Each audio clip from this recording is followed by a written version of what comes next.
Good afternoon, traders. Joe Baker, Trade Pilot Pro. Hope we all had a very good '07 and hope to have a better '08. I want to talk about range bars and tape reading. Tape reading is very valuable. It's a way you can look at a market and understand what it's trying to tell you. It's all there. Everything we need to know, the market is telling us. We just need to see it. What I want you to get an understanding for today is path of least resistance. And we probably know, you probably know what I'm talking about, but we probably when we trade throughout the day don't get an understanding of what to look at. This is what I want you to understand. Market's a zero sum. Understand, for every buyer there's a seller, always equal.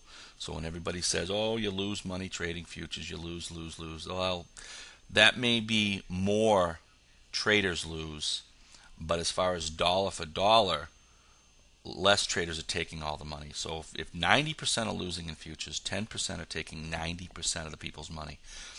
That's a business you like to be in. You just want to be on the right side of that. So I'm going to try to help you understand this. When the market falls on, this is fairly recently here, market fell very precipitously. These range bars, they're not range bars, they're just 5-minute candles, but what I'm calling you, what I want you to call out to you is the range of the candle is large. Large down ranged candles means heavy liquidation by bigger players. Okay, they're pushing this market down. They're selling so hard and so fast that they're able to push this market down. And to do that with the S&P, you have to be a big player. Okay, and as you see on the way up, you can see the tremendous volume coming down, 16, 18,000 contracts. On the way up, 2,000 to 4,000 per 5-minute bar. So obviously the liquidation pressure for the downside favors being short. Now, yes, markets tend to bounce, all right, and you want to be cute and catch those bounces. We've all done it, and sometimes it's exciting. You do it for a lot of reasons. Maybe you're just trying to double down or average down, which is actually ridiculous. But this is why you just let these moves be and try to get reshort. Because as you see, as the market moves sideways for about an hour and a half, okay, it does try to regain some of what it's lost. Okay, so it falls about 8 points. It regains 2.5 to 3 points. However, on no volume, and if you look at how many bars it took to regain that, so it comes down on 3 big ones, goes up, okay, on 1, 2, 3, 4, 5, 6, 7, 8 before it gives it up again. So it took 8 bars to just get up 3 points when it only took 3 to drop 8 points. So you understand how to capture the trend, see what the market's trying to tell you, and read the tape. And then you come back down on 2, sideways on 3, boom, you drop again, another 4 points. So anybody who thought they were cute buying that bottom, now they're under the bus 4 points. Comes back up again. Now here's where it gets tricky. Comes back up again, gets almost to the high, a little bit, actually takes it out by a few ticks. Looks like she's going to break out. But keep in mind, it came down on 1 candle. And now you went sideways to up on 1, 2, 3, 4, 5. Okay? Again, path of least resistance, down.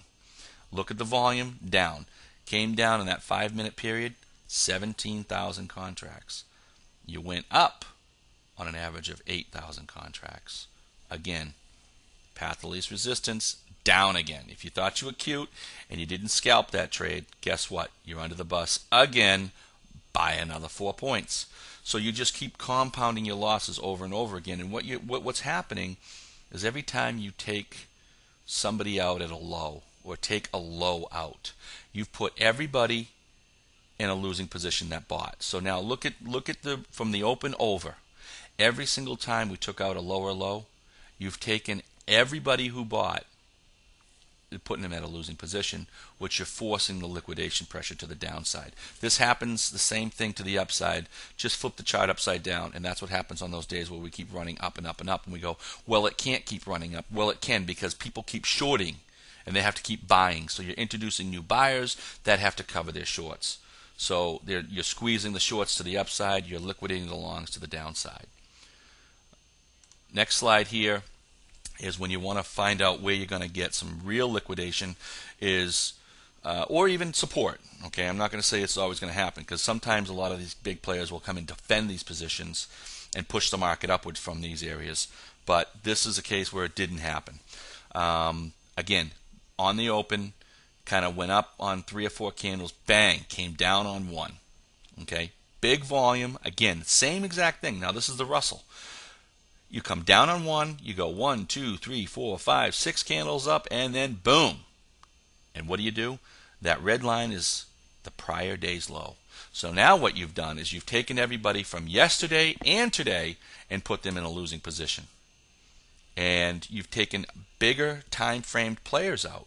So always remember, if you're trading off a shorter term time frame, your liquidation from that area is only those shorter time frame players, except for when you understand what ranges or what areas you're taking out. If you're taking out yesterday's low, okay, now you've taken everybody from yesterday and today who's long, and now they're going to be in a losing position. So the tide's totally against you. Now this is what I call being able to read the tape or understand trend. You know, the trend is clearly down. You can see they went three bars across trying to defend that position, maybe possibly looking like it might have gone, back up the other way. Gave it up, went sideways again, okay, and then down. This is what I call the stair-step pattern down. The markets tend to stair-step down. They liquidate, they go sideways, everybody gets cute, they start trying to buy bottoms, and then boom, it drops again. Goes sideways, boom, drops again.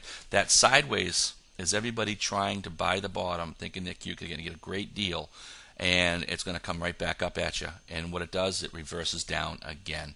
Watch the range of these candles. Understand it's zero sum. Understand why the markets move. When you take out a certain level, that's when you're taking out bigger players on longer time frames, like daily lows, weekly lows, monthly lows, and yearly lows. Those ones you have to watch.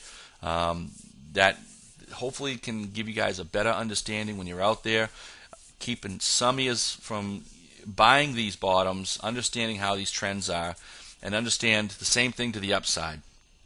Don't ever want to sell something. If this chart was turned upside down, you never want to sell into something where it goes up on a real large ranged bar, 3, 4, 5 points, what have you, goes sideways to down, doesn't take out that large range bar. That market's going right back up, guys. Okay, going right back up. So just try to understand price action, try to understand pivots and breakouts. On my blog, I will be posting, because I've been emailing them out every day and it's getting kind of a nuisance, so I'm going to post them on the blog. I'm going to be putting pivots up, and I'm going to be putting breakout ranges, so you know where the ranges are in the breakout with a target. So hopefully this helps. Any feedback greatly appreciated. If anybody wants to have me do anything they're interested in, just email me, let me know, and talk to you soon. Take care.